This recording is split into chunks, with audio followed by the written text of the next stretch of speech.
And don't get lost in this. Again, you were a follower. Stop taking the Thresher's Lantern as a figure of speech, right? Stop taking the Thresher's Lantern because this guy is brain and you need to be in control of your own decisions and know what the correct play is. If you keep following, I know you're thinking and I know you're improving this massively and your uptime downtime is probably better than a lot of higher elo junglers. But this Lantern, freeze frame this, okay? Make it your screensaver. This is what has to stop. What's up everyone? My name is Coach Leo and I'm an ex-pro jungler of 6 years, competing at events such as Worlds a total of 4 times, where I played against the best players across the globe. Now in 2024, I've been coaching hundreds of players to reach their dream rank. So if you've had enough of being the same rank every season and want to finally take action, book your first session and join the Jungle Gap Discord today. So we'll quickly run through the early game anyway, but the main focus is translating our leads into winning fights, winning skirmishes, stuff like that. So that's what we're going to be focusing on. And we're going to be focusing a little bit of the uptime, downtime, choosing the good fights, right? Choosing when to fight with your team and analyzing, okay, is this a fight where we should be fighting with our team? Or is it okay, it's a bad fight, let's just play downtime and continue farming ourselves. So that's what we're going to be looking at. But yeah, we'll quickly skim through the early game anyway, just to give some context and stuff like that. So I'll just be going basically fast. I'll actually lower the quality. It was weird. They shouldn't invade. My think process was either so they invaded blue side. You said they invaded your bot side? Okay. So the first thing we should be asking, remember, when they invade our bot side is for our team to ward somewhere. So just start. Okay, they did. They double warded, but I guess they just got cleared. Oh no, you got the try ward still. Okay. That's fine. Yeah, but I couldn't tell whether he 100%. Yeah, the problem here is like, so we'll quickly go through this early game because I think this is important. It's unfortunate that your team did this, right? Because it sucks. And you don't really want to play around top because it's a Ghost Ignite Singe versus a Flash Ignite Garen. In this situation, you always play for what's best for you, right? So like if it means that you have to split the map this way because you're unsure because your team used these 2 really bad wards, you would just do this and play for yourself. Even though you technically want to play around like the Kai'Sa Thresh, you do whatever's best for you. However, if your team did get like a ward here, what you would do is you would start red, and then if you see him start blue, you would just cross here straight away and kill him on Gromp. That would be your reaction. But since you don't have the information, you just got to do whatever's best for you, which is just play for yourself. And as we can see here, the tell sometimes you can tell by the way the enemy bot lane runs. So they kind of ran from... It looked like they went the hard way, like the long way. It kind of did look like that, yeah. But they could also have just been running from try. Yeah, it's kind of hard to tell. Yeah. Okay, so then you see him here, right? LeBlanc gets the information for you, which is good. Yeah. However, I checked it, but... Yeah, this means he took it. He took your stuff, right? That's what it means. Yeah, I didn't think of that. I first thought, yeah. Because you have a ward there, right? Yeah. Yeah. I didn't register the blue. I just saw HCS. He's on Raptors. Yeah. I didn't pick up on the blue. So your whole goal here in the early game is to try and confirm what he's doing. You need to confirm, did he take my side or not? That's like your number 1 priority here. That's your number 1 priority. Did he take my jungle or not? And how much did he take? Because then as soon as you see him here, then you could just go take his side, right? But that's okay. You said it was still a successful early game anyway. So yeah, you found out the hard way, and then you have got really nothing to do, so you try and force a gank here. That little bit of information that you missed cost you pretty massively, right? Because technically right now, if you pared to his wolves, you actually might even kill him on wolves, no? Like he does raptors here, and then he does his wolves or blue, and you set like a trap. So how you would play this situation is like you could either option A, you're really fast, so then you can finish his blue, and by the time he walks here, does wolves, and then face checks you kill him. Option 2, you get here at the same time as him, so then you just blast cone over and kill him on wolves. But you end up getting, this is good that you realize, okay, he had 8 CS on Raptors, right? So his Krugs are up at least. So we at least get Krugs, and I guess we're at least on the right side of the map to go for plays like this. Yeah, so I messed up this gank here. Okay, let's watch the execution of it. Misfortune was right in front of me, but Galio was all up. Yep. Yeah, so this is good that you recognize this as well, because like you just got to go for the guy. A free kill is a free kill, right? Yeah, that was I knew the mistake afterwards. Good. So not much to talk to, but at least we got his flash, right? Oh no, we didn't. Did we? No. Which kind of sucks. We got Galio flash though, I think, but you probably weren't looking at that. Okay, so whatever. Keep our good tempo. Base in that bush. This is all good. Then we're good tempo, right, for the next round. So good tempo. Skipping the strong side camps to do dragon, because what's the reason for skipping here to do dragon? I mean, me and my bot lane are synced up. That's good. Yeah. I know Nocturne's camps, his bottom side camps are gonna be up first. So he's probably like. It has been a while, so my guess is he's passing topwards.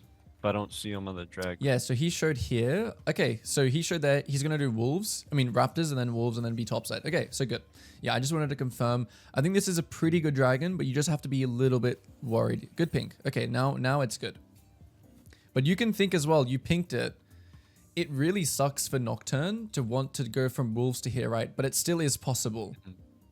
It still is possible. So I think in this situation, I would have just preferred you to like 100% like if you do these two camps and then do this, it's the same kind of thing, right? It's kind of like he's going to be topside. But I still think it's fine. I think it's okay. I just would prefer more, like make it more secure. But your decision making was still good. It wasn't a random dragon. There was a reason for it, which is important. Yeah, and then the here, I'm like, bot lane doesn't look, it looks kind of gankable. Okay, let's analyze it. The wave state is good, but they have both flashes. So that's why I don't really like it. And you also, what did you just do? Dragon. So they know you're here, right? So it's like, yes. I felt like I was put in an awkward spot because I kind of don't want to mess up my camp rotation. Yeah, but you just, I mean, it is what it is. Just go now. Do 1, do 2, do 3, base. Or do 1, do 2, do 3, gank bot, base, be back on Krugs. It's fine. Because now your camps are just going to be 1, 2, spare time, 3, 4. It's fine. Now you're just doing this kind of cycle, which is fine. You don't want to value this whole cycle thing too much. You don't want to value this cycling to bot, making sure your camps spawn like this, more than you want to be efficiently farming. So you don't just want to forcefully spend time here just so you can base and then clear down, right? That doesn't make much sense. Just so you can keep this clear. You don't want to do that. But I can understand as well where you're coming at. You think like, okay, if I can do this gank and then base and then clear down again, it's pretty good. So yeah, you're really overvaluing here the cycling first of all. But you also have, okay, so we got a hook. Okay, so then it's gonna work. So like, what would you say the percentage of this gank is to work? Like 60-40. You mean like 60% to work? Yeah. I mean the wave is the only good thing that you have here, and you have a thresh. Yes, that's true. But I just think that they have both flashes. Yeah. So this gank, if you had just done full clear, is okay. But remember, your timer is up now. You already chose to use your free tempo here. That's how you have to think about it. You chose to use your spare tempo here. Yes, you can play on bot side, but just wait for it to become better. Wait for it to become more fighting. Wait for that like 40% chance of that gank working to become higher. So just simply, I mean, you could even go like this, back to your wolves and gromp and then blue as well. This wouldn't be too bad either. Because then you base, you go 1, 2, mess around here, 3, 4, mess around here, base, this is back up.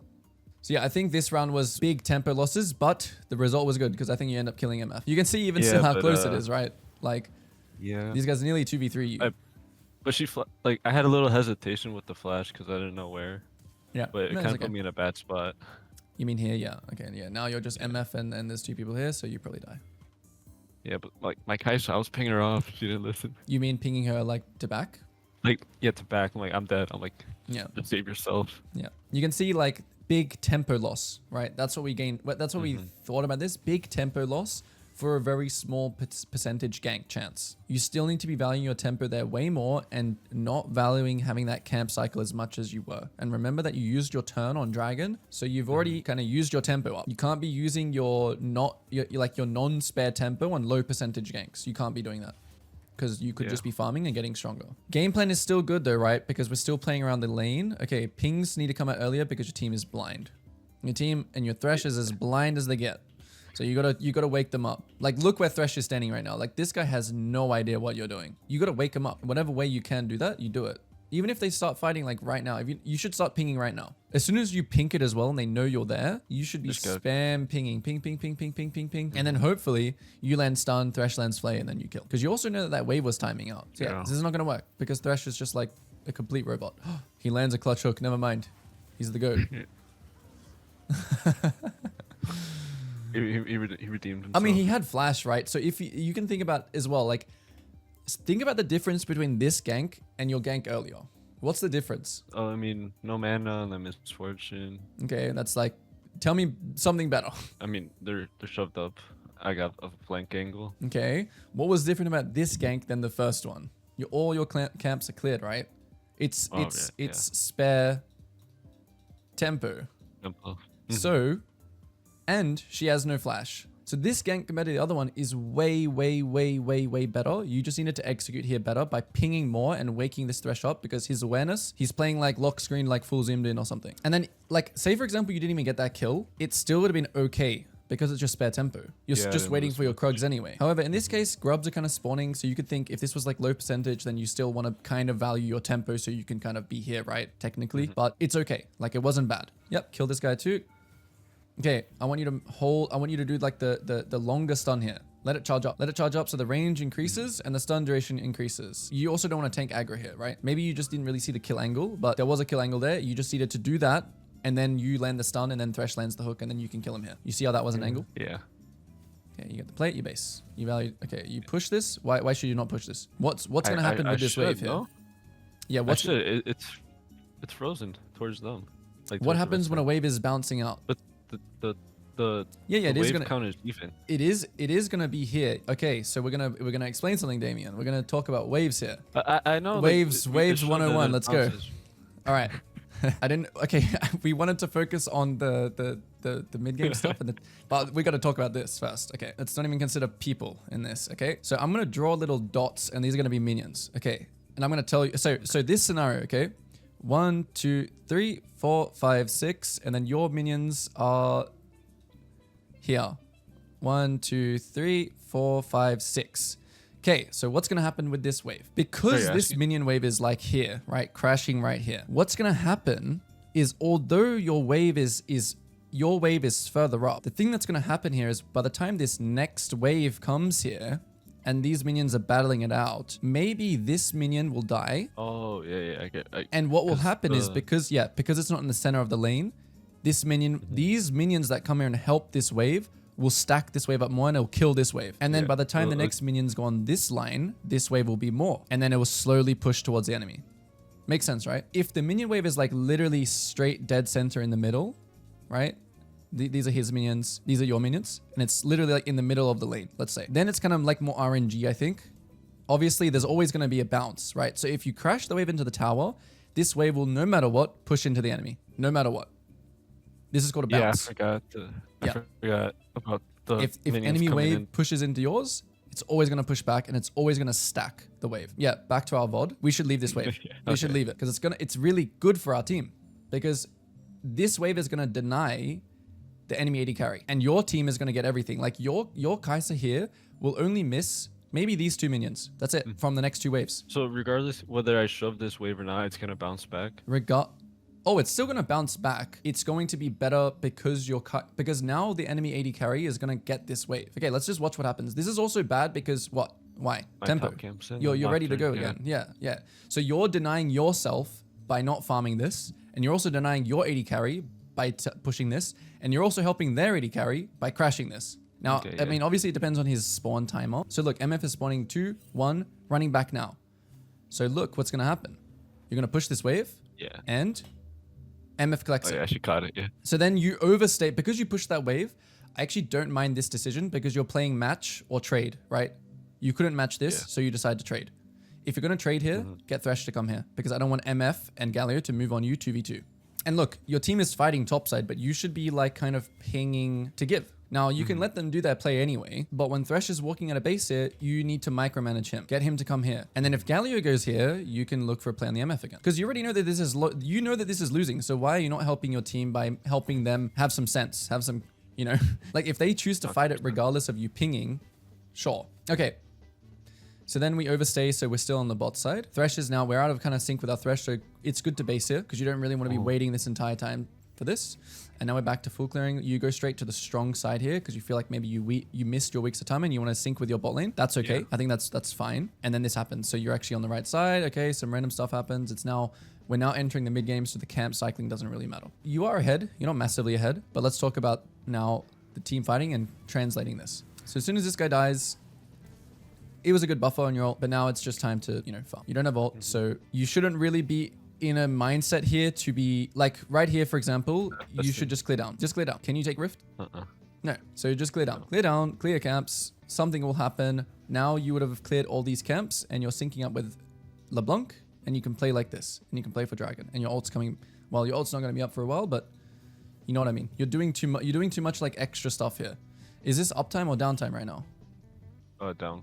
Downtime, just clear your camps. Because LeBlanc needs to get the bot wave. Mid is minimizing anyway, so your job here is to just kill them if they do something stupid here on your bot lane. You should never be the one aggressing here, why not? Oh, because I mean, Viego shouldn't start it and my ADC's low. Yeah, ADC's low, LeBlanc is bot, you wouldn't want to start the fight. They have numbers here, right? They could have their mid here. Yeah. Which they do. I just wanted to defend the tower. Yeah, good, good. You're playing to minimize. This is good. This is fine, actually. You going here and like doing a little bit of minimizing is good. This is fine. But now as soon as you clear this, what should you do? Yeah, go back to wolves. Good. Perfect. Actually, no, you did the right play there. That was really good. Small minimizing and then playing on the uptime now. Good. I want you to be a bit more like, okay, you got seen, right? But I want you to see where this MF is going. I want you to see here if MF goes for the next wave, you're going to kill her. The only play that this MF has that she's not dying is if she runs like this. If she does this, you should kill her. If she does this, you should kill her. Just wait with the LeBlanc here. And then you can decide when you wait here with her, okay, kill MF or rotate to mid and kill them on mid on this wave. If you feel like nothing is going to happen, like MF is not going to do anything, no one's going to do anything. You see, look, MF walked up. I mean, obviously when Nocturne ults, it's kind of hard to know what's happening, right? Because they're going to ult you on mid. Yeah. Here's another thing. I know we lost, what you call it, numbers to contest drag. My play was mid, to get the mid tower, because that's the only thing we could get, but you went too far. Backfired. No, it didn't backfire. Okay, you're trying to run here. This is fine, but you need to also be thinking. Yeah, because I was. Well, which way are you going to run? Are you going to run this way, or are you going to run up? Yeah, you need to be on this side. I have to run up. You're just not hugging the right side. This is a good play because even if you do this play and they force you here and you run away, at least you're forcing them. Yeah, it gives you time. Okay, you force them here, you go and take your camps. Or you force them here, you go take his camps. Or you force them here and you go take this. You force them here and you take this. I don't want to contest dragon if they rotate. No, because it's, I mean, depending, like I think Nocturne's on it right now. It's a second dragon, right? So it's going to die instantly. Yeah. Okay, if Nocturne rotates, okay, this is different. Right, so if you were up here right now running away, you could potentially contest dragon when these guys get back. Yes, you can. You're going to make that decision right here, though. If LeBlanc randomly starts basing, then you're still trading. So good idea. Slightly, the execution slightly, right? Just remember to hug the side that they're not on. So you E this wall. You E this wall, you try and stun the Jace and get a one-shot. If they rotate, you just back up. And if you see them coming here, you just easily back up, right? It's easy to escape here. There's no problem with you escaping here. You have Alt, you have W, you have E. They can't catch you. But you just ran them away. Team's going back. You have time to maybe do 2 camps, and then you should play up with your Thresh or into River. This is very good. Very, very, very good. Yeah, they see you, so just clear the ward, and then get the top scuttle and drop your pink somewhere. Perfect. Really good uptime. Galio is rotating, but you have time here to make a quick play, kill the tower and kill him. Very nice. You're reading my mind. Yeah. No, it's really good to see. You've improved a lot in your uptime, downtime. 100%. These are really, really good rounds because if you're doing things that I'm saying ahead of time, I think that's a good sign. Okay, what is it about to be? After you get this Gromp, this is the next question, right? Can you get wolves or can you get this tower? No. Can you get either of these things? So if no, backping your team and either farm your camps or base. Okay. Do you need a base right now? Do you think you should base right now? Is it worth to run here for red and then base? I don't know. Not really. You should just spend the 1300 and then come out of base, get red, and then either play downtime depending on what your team does or uptime. If you had like red Raptors here and maybe even Krugs, I would say maybe greeting is better, right? Because you actually have something worth greeting for. Make sense? Yeah. So we should just base it. We should also tell our team we're basing. You see here you're greeting for red. So now you have 15. Was it worth to have 1500 gold for red here? Because now you're about to play uptime, right? Yeah, it's not worth it. Yeah. So this is something new. So you have uptime, downtime pretty good. But this is like the adding to it, to your decision making. Is it worth to get red instead of just basing and spending my 1300? Yeah, we need to base because it's not worth just getting red. I like it. You're playing a little bit slow. You should, as soon as Nocturne takes this, you should be trying to play for him. And remember, you're a little bit ahead of your team here in terms of uptime. Thresh is here, LeBlanc is here. So you're a little bit ahead here. Garen's not hitting this tower yet. So if they have numbers here, if they had, for example, 5 people here, well, it's very unlikely. But just for example, if they did have 5 people here, at least your death gets Garen bot tower. Obviously, you should not die here. And you should just go for Nocturne. So I think this looked a little bit like, it looked like you could die here. However, everyone shows up here, so you're okay. But this was a little bit too fast, which is even more of a reason why you should have based, right? Just so you could do that. Okay, what is this? Yeah, He Funny. thought it was safe. We get the kill, and can we Baron? So sometimes when you kill jungle, you should think, can you Baron? Usually a good indication is if your Kai'Sa or your AD carry. I mean, obviously it depends on things, right? If you have like a Liandry's user mid, like a Malzahar or something like that, a Nivea, someone who can burn Baron. You just want to think about your Baron damage. If Kai'Sa has like 2.5 items here, you burn it really fast. But right now you do it a little bit too slow, so you should just play for camps. Ping Thresh to come and help you here. Yeah, this is good. You didn't Baron. Clearing vision, clearing towers. Yeah, still, I would not prefer you like this. It's dead. Okay, don't do this.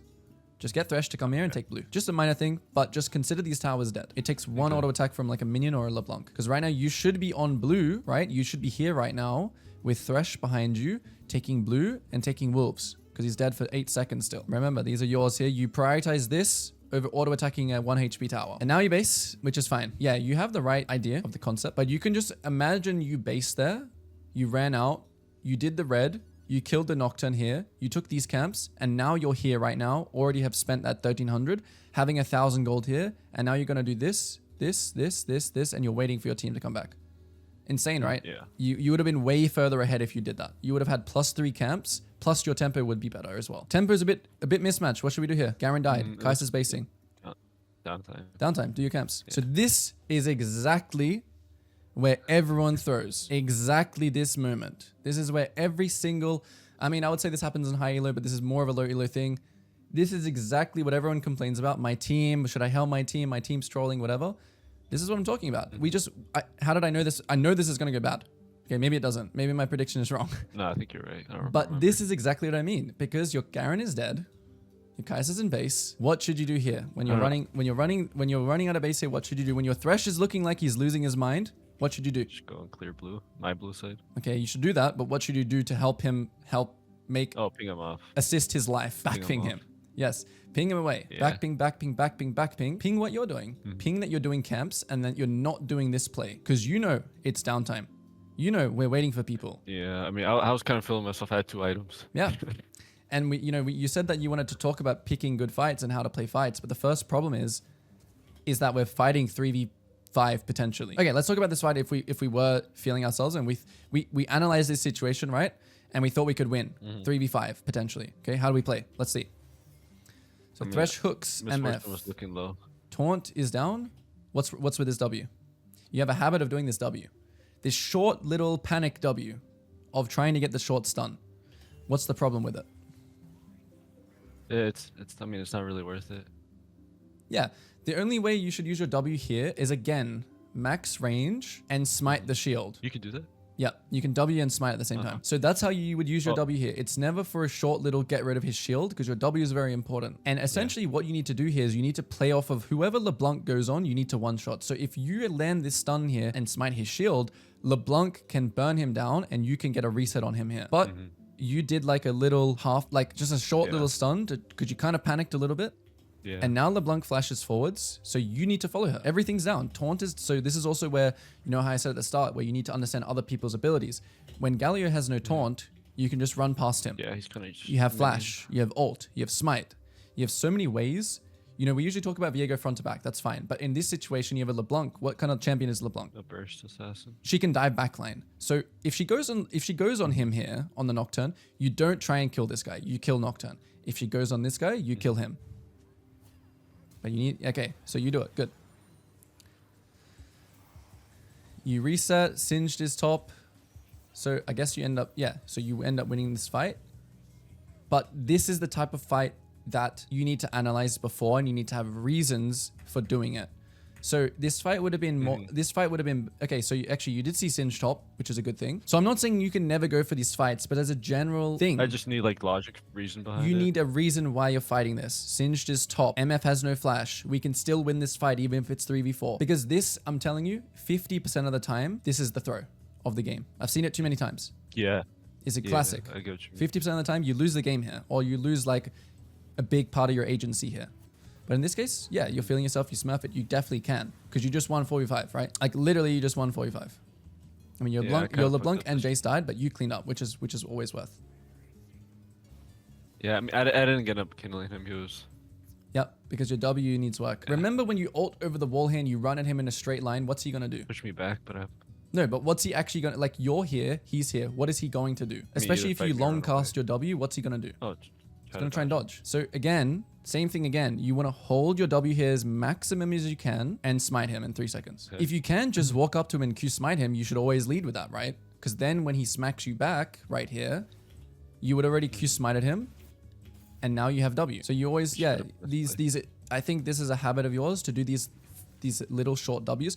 The only time you're doing short W's is when you're right next to them. When you've already Q auto W autoed, or you Q auto W autoed. That's the only time you're doing short little W's. And then Kai'Sa and Garen are top. So technically, what is this? What should we be thinking? Minimize, right? They have more numbers on bot side. Yep. So we shouldn't fight this 3v4 again. We should just minimize. Again, ping your team. This Thresh is absolutely not understanding anything in the game. You got to micromanage him. You got to say no here. You got to just say, okay, it's fine. Give them Dragon. We're going to kill Singed. I'm going to clear up. And then we're going to have a better chance right here to fight. So do not take this fight again. You know, you can save this. Like, look here. Like, what is this? Garbage.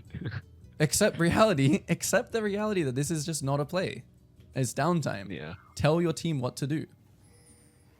You know what the right play is, but you're just being a follower to this Thresh who's completely brain dead. And this is how you're losing those games that you told me, I'm feeling like I'm doing good, I'm losing them. I'm telling you, this is why. These 2 fights is why you're losing those games. Because in this game, you had 50% that maybe you won or you didn't die. But in the other games that I'm not seeing, you're dying here. So this is the problem. And I'm telling you, there's so many, like, everyone has this problem. It's just like the kind of like the, maybe autopilot fighting is kind of like the main issue that a lot of players fall into. And it's just like, oh, but my Thresh is like, oh, my Thresh is so bad. What's he doing? Well, micromanage him. And if you can't save him, then just leave him to die. It's not going to lose you the game, leaving Thresh to just die here. And you've already cleared all your camps up here. They do this. Now you're clearing their camps here. And you're waiting for that better fight. Yeah. And you have way more gold. And you have an extra item. And when you have that extra item, you win that next fight. That wins you the game. This is what your mentality has to be. So you're doing much better on uptime, downtime, but you're still falling into the teammate trap of them just starting a random fight when it's not good, when you're down numbers. Okay, quick camps here, and then you skip Krugs and play uptime. Really nice. Now it's perfect, right? There's no problem fighting here because look at your team's position. There's 2 mid. No problem fighting and looking for a fight here. Yeah, you have numbers mid, you have numbers top. 2v2 here, so you know that this is always going to be even numbers here, so you always want to take this fight. And you should be thinking as well that you really kind of want to protect this wave here. Do you see this wave? You want to think now in the mid game, you want to protect these waves. So although it's kind of like unlucky here that you were finishing red, it's fine. But if you could protect these waves, you want to. Because the problem is if they're able just to clear your waves, you can't play the game. Because waves provide pressure and vision and give you more of the map. It allows you to get vision here, which allows you to get picks, which allows you to, etc., etc. Take Baron. Yeah, protect the waves, right? Protect the waves. When he shows top, you need to punish him. Good. Punish the inters. Perfect. He got the wave, so you don't have much tempo. You see, look, Singed getting that wave. Look how much tempo it gave him. You see? Like, imagine if your wave was like here right now. You'd be able to break this tower. So this is how important waves are in the mid game. Okay, we'll watch one more fight, and you said you wanted to watch that other VOD. So I think this is the main thing of it, right? Those 2 plays. So, okay, MF died. So this is the other thing. Okay, so this is good, right? Can we break the next tower? I mean, I don't really think so. We're all melee. You have 3 people here, and they have 4 people. 1 is dead. Can you break this tower? Can you break this tower 3v4? I'll put it to you like that. No. So no. You have to assume the worst. So what should you do? Break this tower and then what? Rotate mid. Rotate mid. Go take wolves. Go take this tower. Go take these camps. So numbers is a huge part in what I want you to consider. Be realistic. Okay, it's dragon. It's 3v4. Okay, be realistic. Give it. Farm. Okay, pushing top. Can we kill this tower? Is there, if there was 3 people bot right now, yes, you can, because there's only 1 guy here and then, you know, quick maths. But here, look, even 3 people just show up and you can't, because what happens when you attack a tower, right? You can't hit them because the tower is going to defend them. And then it causes this. So what did I say before about those 2 fights? You actually finally died. And where should you be right now? Your team dies here. Fine. Again, communicate with them. Say back, back, back. We can't get this. Back, back, back. Take wolves. Your team dies here. 2 of them die. Okay, well, guess what? Maybe they get Baron here, but you'll get all these camps, this tower and this tower. Is that a good trade for you? How much gold is that for you? That's an insane amount of gold, right? So it's fine. It's still okay. Even if your team ints, you're always in control of your power. And the enemy team is not always going to be that coordinated. So, for example, when this guy TP's spot, you can maybe even come back, right? Yeah. So it just depends. But make sure to always stay in control of your game. And don't get lost in this. Again, you were a follower. Stop taking the Thresher's Lantern as a figure of speech, right? Yeah. Stop taking the Thresher's Lantern because this guy is brain dead and you need to be in control of your own decisions and know what the correct play is. If you keep following, I know you're thinking and I know you're improving this massively and your uptime downtime is probably better than a lot of higher elo junglers. But this Lantern, freeze frame this, okay? Make it your screensaver. This is what has to stop. All right, let's go on to the next VOD. So what did you say about this VOD? FF'd early wonder I could have done if I was, okay, so this is more early game, right? Too passive in the early game? Okay, so we'll quickly speed run through this. We have 15 minutes, which is good. Run me through your thought process here. You said it was a hard game because you had Teemo, which sucks. You have Gragas, which sucks. You have Sona, which sucks. Okay, so yeah, this draft is completely blows. This might be a 15% you lose, but we're still gonna, even though it's one of the games that you think is unavoidable, we're still going to see what we can take from. So tell me what your thought. My thought process, mid was ungankable. Bot has no CC. They have a Leona, so I was thinking maybe 3v2, we could still flip it. I can get a kill. They engage. This game is terrible. I'm going to tell you right now, this game is absolutely awful. This is the type of game where you have to just kind of, sorry to cut in, I was tempted to dodge it, but I couldn't because of the white, the leak playing. Yeah. Bugged me out. I'm telling you, this is the type of game where yes, it is it really sucks, but you're kind of playing the punish the enemy mistakes and hope we scale. So I already think we'll watch it, but I agree with you. It's not that you're being passive, okay? It's that you won't have as many opportunities when you scale. It's nothing about being passive or aggressive. You can be quote unquote aggressive with a Leona because she has gank set up. It is a mindset thing that you want to make sure you can try and get to late game in this game, I guess. But it's not because you need to play passive. It's because that's just is what it is, right? Like you have no options. Like you have Gragas body slam, but Garen has phase rush. So your mentality in this game should be play for myself like usual, but there's not going to be many opportunities. This game is going to be really important fundamentally, tempo and punish enemy mistakes. So what we're going to look for in this VOD is how can we punish enemy mistakes? So there's not going to be much you can force this game, right? Because you have nothing. You have nothing to play off. All going to be about tempo, because having really good tempo this game is going to allow you to be at the right place at the right time when the enemy overextends or does something. All right, what are we doing here? So we kind of decide that we want to do some kind of like invade, which I don't mind. Did they like split map? Okay, so let's get bot. All right, this is fine. Yeah, this guy's phase rush, so I don't like it. I think he's just going to run away. Okay. Oh, you actually kill. Okay, big. The thing about this gank is I don't mind this gank, but it should come after Krugs. Because if you think about it, this situation's not going to change. If anything, it's going to get marinate. It's going to get better. So the gank after Krugs is okay. But right now you could see, I think he could have lived. This is like a bad habit, you could say, because it works in low elo against a bad player, but this play will not work. You'll get his flash and that's it next time, which is not worth Krugs, skipping Krugs. Okay, we end up getting a kill, which is nice. Okay, LeBlanc is kind of low. You're kind of thinking you want to cross to your Raptors. So I don't mind this, but I would just go, right? I would just cross. How much, did we check Silas CS here? Like, are we just assuming our bot side's dead? Did he start our red side? Wait, we didn't check anything here. Did we? Oh, we did. Okay, good. Let me see again, because I just need some context. 8, so 2 CS, probably Raptors red. Okay, so now we know our Raptors are down. What's going to be important is that you remember this Raptor spawn timer, because you want to come back here 100%, okay? You want to come back. So right now, when you're in this situation, I want you to be in the habit of thinking about spawn timers. When is Raptor spawning? Tell me. 4 or 4:15, depending on what he did first. Good.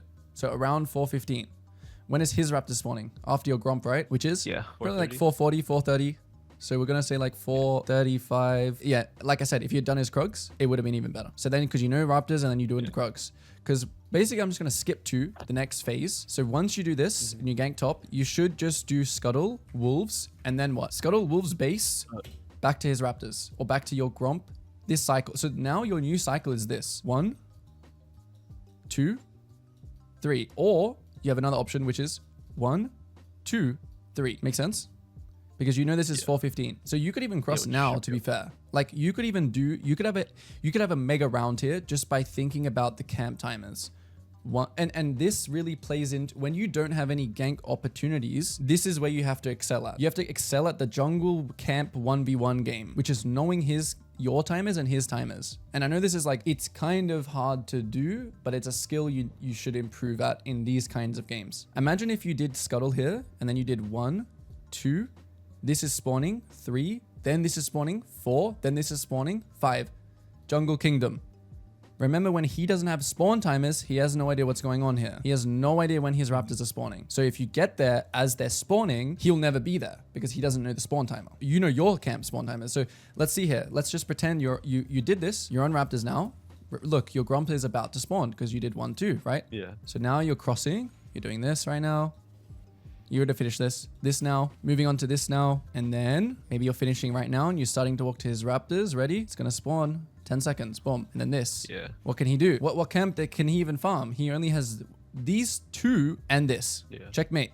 You've just basically gone up 2 levels, and this is how you play in games where you don't have options in terms of lanes because you don't have teammates. So you may as well just play for yourself as much as you can. You may as well, like, that's a chance for you to win. And then basically what's going to happen then is you base now after this hypothetical scenario, and you have grubs, you have this timer. So you can do this again. You can base. This is going to spawn 1, 2, and then grubs. Now you're like level 7. You're so far ahead. It's quite literally a jungle gap. And even if he kills bot, which probably will happen, at least you have some kind of way to play the game. And you can just hope and pray that eventually in the game, if you're mega fed, for example, I don't know, here, before, 5-9, but you're super mega fed. I mean, you've done well either way. At least then maybe you can make a difference. But let's watch what you do actually. Okay, so I think it's easier to think about those spawn timers when you don't need to put brain power into like playing around certain lanes, right? I want you to switch that focus onto that instead. Look here, level 6, it should be level 7 to level 5. And then if the game is like that, do you then think you lose a bot 3v3? No. No, because you carry it. Do you think you lose a grub fight? No, because you carry it. You make the difference. Now, obviously, it depends on, if your lanes are completely trolling, then you still have to trade. But that's essentially what it comes down to. Like, more plays will work if you have a 2-level lead on the enemy jungle. But in saying all this, we don't like these drafts. So at the end of the day, this still could be like I said, that 15% unavoidable loss. But at least that first 6 minutes of the game, you could jungle gap him. And that could be a way that you could win. Exactly what I'm about to say, right? Exactly what I'm about to talk about. If you have, hypothetically, 2 levels on enemy jungle here and better items, and you play this well, you could win the game here, right? This could be like the highly impactful game-breaking moment that you carry because of your early pathing. But this isn't going to be good because it's kind of even, and we also kind of played bad. Well, Sona got caught, and you did this fast W again. The fast W. Yeah. I mean, this could be like a disengaged W. It's fine, but just don't fight then. Do you think this is lost here? I think it's lost here. I think it's mega lost here. So run this way. Throw your max range W here. If it hits, great. If it doesn't, just leave Sona to die. You and Tristana, get out of there. Recall, go trade. Sona dying is not your priority. Again, think about this, the Thresh, okay? This is your Thresh again. Leave him. It doesn't matter. Yeah. It matters about your game. Go recall and go here. Like, don't think about playing passive here, right? The gank itself wasn't bad, right? Because it was like spare tempo. Yeah, this is fine. You just need to recall now. When you get spotted here, especially, right? You get spotted. Okay, now your focus should be switching to what? What about this wave should your focus be switching to? What should be your objective here by being bot? Help shove. Help them shove the wave so that then the wave bounces back and then it gives them an easier time to farm. Because if the wave gets frozen here, they're most definitely going to die to Silas. Silas Leona. Yeah. So your new objective is push this wave in, and that's how you help a Sona lane. You don't help a Sona lane by trying to force ganks, unless they're free, of course. Like if this guy just walks into here, of course you can kill him. But generally, the way that you help or use your tempo for these lanes is making sure that they just can farm. That's your objective. Because Sona late game is going to outperform a Leona. Although some like myself would disagree because Leon is just completely broken. Yeah. But look, yeah, this is good. This is good. Your objective is here is good. Now just help them hit the wave. What's the problem? Okay, Silas shows up. So it might just be doomed, honestly. As soon as Silas shows up, it might just be doomed. So then you just get out of there. As soon as you can't help them anymore, you get out of there.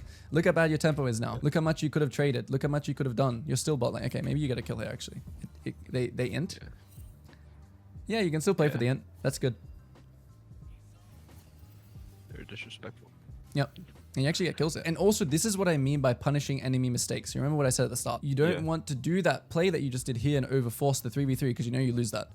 However, let's say, for example, again, you were in that position where you did all of those correct plays here in the first few rounds and you're super fed here and you finish your full clear and this happens, boom. This is an opportunity where you punish. This is an opportunity where you don't play passive. It's just because it's not about, again, about passive or aggressive. It's just about the fact that you want to punish, and people will make these mistakes even when you have scaling lanes. Think about it from their perspective. Your job is to punish them from overforcing, and their job is to try and snowball and not get outscaled and kill you. Now, playing the aggressive side is always easier, to be fair. All right, I think we'll probably kind of conclude things here, unless there was anything else from the game that you want to see. There was one team fight towards the end that made them FF. Okay, or made your team, or you mean you made your team FF, yeah.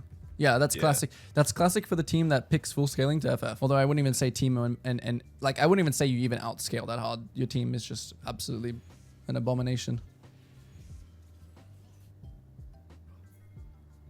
Good dodge. It's that W again. I don't like this W. Like you're acting like these guys are gonna turn their monitors off. Oh damn, Silas. Here we go. Silas mechanics. You actually played this. You actually played this fight good with Silas. You played Silas before? Just a little bit. A couple of times? He's pretty fun. Wait, this game is like... I actually think you played this game really well, besides those two mistakes. The bot lane fight and not punishing him as much as you can. But at the end of the day, this is as good as you're going to get from this game. And then, yeah, I guess there was a fight that... Did you die in it, or did they just die and they FF'd? I don't know. This Gragas went... I don't know whether it was a fight that I should have been part of. But this one, at that time, I guess it didn't it look good. Yeah, we're contesting a dragon. Why? Does this dragon win them the game? Let's see. It is 4v4, I think. So technically, maybe it's... Yeah. Never going to win this fight. Like, technically. Because they're champions. So, like, what even was the lead up to this, okay? Let's see. Look, dragons are 1 each. You have so much time in this game. You have to micromanage people again. Them getting this dragon here, right? 5 minutes. Isn't the end of the world. 24 here, so or like 25 minutes here by the time they kill it. You have 2 dragons worth of time because you got this one. This one was huge. You can fight at 25 minutes when Sona has like 2 items or 3 items. And remember, your front to back is pretty good. Teemo blinds Garen and you reset on Garen or Silas and you can win. You can actually win that game there, but like you can't win here because the champions are 10 times better than yours. Not you per se, but the rest of your team. And yeah, of course, enemy team just your team just FFs after 1 fight because, I mean, this game is still completely winnable even after that happened. But yeah, okay, this is just unlucky. This actually does fall into that unavoidable losses, but there's still things to take from it. The camps. Camps, minimizing, and also micromanaging your team as well. All right? Yeah.